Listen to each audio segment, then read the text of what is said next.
नमस्ते दोस्तों।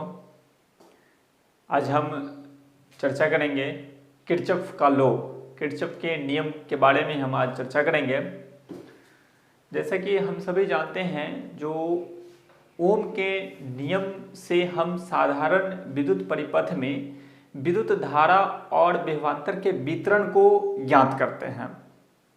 लेकिन हम जब ये जटिल हो जाता है, जब जटिल कोई परिपथ हमारे पास आ जाता है, तब उससे हम ओम के नियम से हम उस धारा और विभवांतर के वितरण को नहीं प्राप्त कर सकते हैं।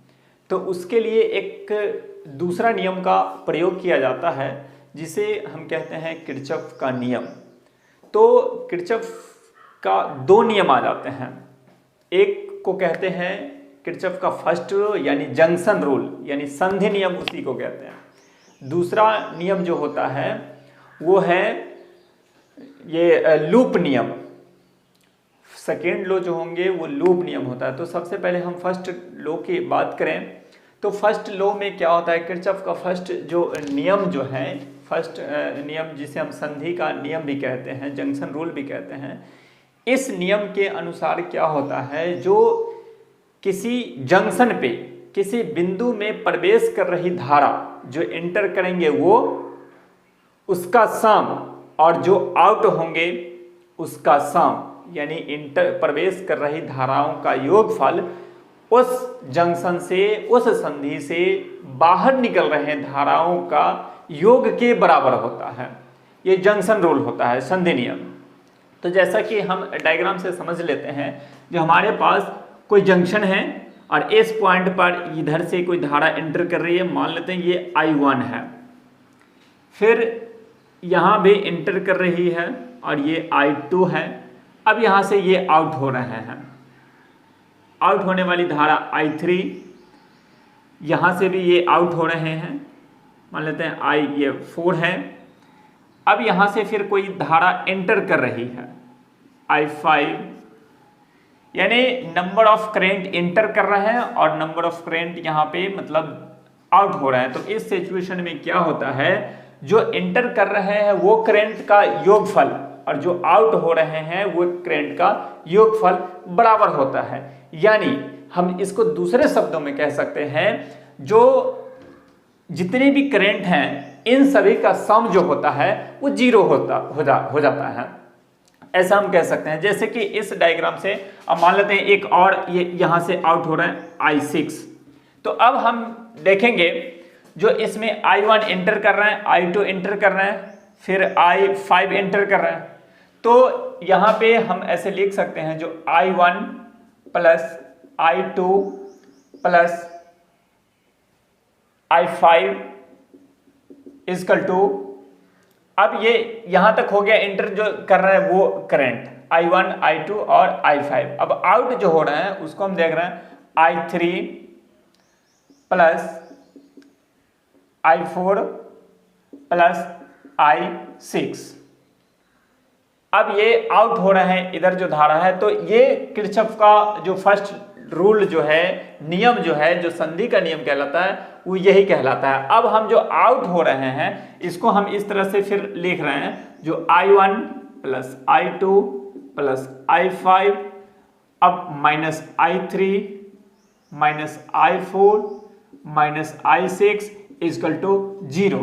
यानी अगर इन सब का समीशन हम मान लेते हैं जो I है, तो ये 0 के बराबर होता है, और यही है किरचॉफ का फर्स्ट नियम।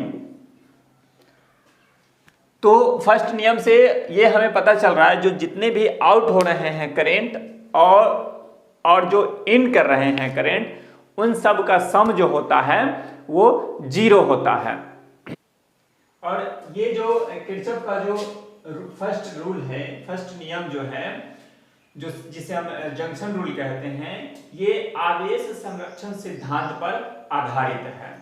जो जंक्शन रूल जो है वो आवेश संरक्षण सिद्धांत पर आधारित है। अब हम बात करते हैं किरचॉफ के दूसरे नियम या लूप नियम जिसे हम कहते हैं उस पे। तो इस नियम के अनुसार, किरचॉफ के लूप नियम के अनुसार जो होता है, जो किसी भी बंद विद्युत परिपथ में जो प्रत्येक भाग में यानी लूप में, प्रत्येक लूप में जो धारा प्रवाहित हो रही है और उसके प्रतिरोधकों का जो गुणनफल होगा, धारा और प्रतिरोधकों का गुणनफल जो होगा, उस परिपथ में लगे जितने भी विद्युत वाहक बल होंगे उन सब के योगफल के बराबर होता है। यानी जितने भी धारा और प्रतिरोधकों का जो गुणनफल होगा उस परिपथ में लगे विद्युत वाहक बल के बराबर होता है। तो जैसा कि इस लूप में हम देख रहे हैं, जो हमारे पास एक सर्किट है, इसमें एक लूप यहाँ पे क्रिएट हो रहा है और दूसरा लूप यहाँ से ये क्रिएट हो रहा है।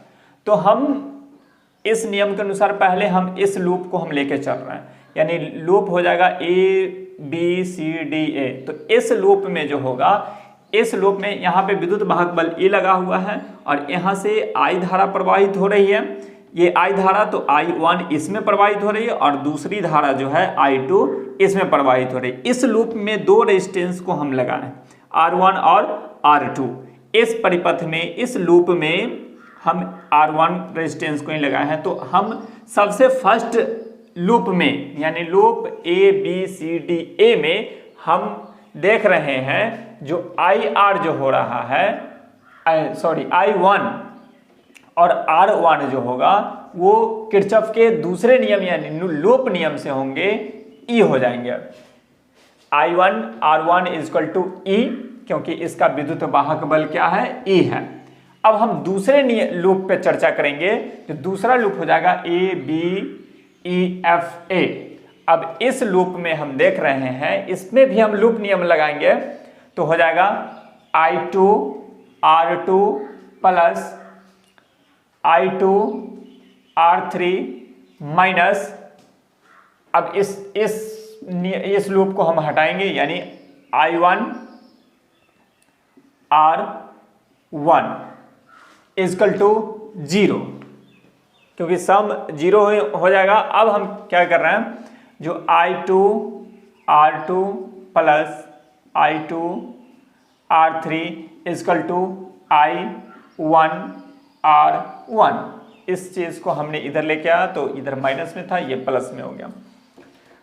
अब हम यहां से देख रहे हैं जो I2 R2 plus I2 R3, और यहां से हम देख रहे हैं जो I1 R1 जो है वो E के बराबर है, तो हम यहाँ पे A डाल सकते हैं।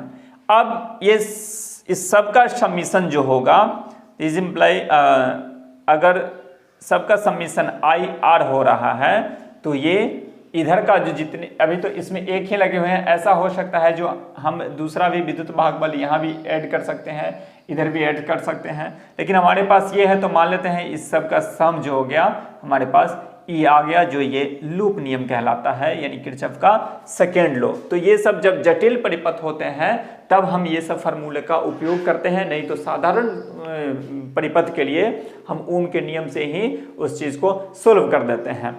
तो इस नियम से, इस लूप से हमने आपको दिखाया जो उस परिपथ में प्रवाहित होने वाली धारा और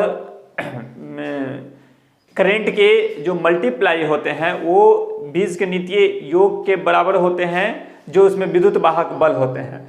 और सबसे इंपॉर्टेंट चीज इसमें यह होता है, जो लूप नियम जो है, जैसे इससे पहले हम बताए थे फर्स्ट नियम जिसे हम जंक्शन रूल कहते हैं, जो आवेश संरक्षण सिद्धांत पर आधारित है, उसी प्रकार से लूप नियम जो है यानी दूसरा नियम जो है ये ऊर्जा संरक्षण सिद्धांत पे आधारित है। तो ये किरचॉफ का सेकेंड लॉ था। अगर ये वीडियो आपको पसंद आए तो सब्सक्राइब जरूर कीजिएगा। धन्यवाद।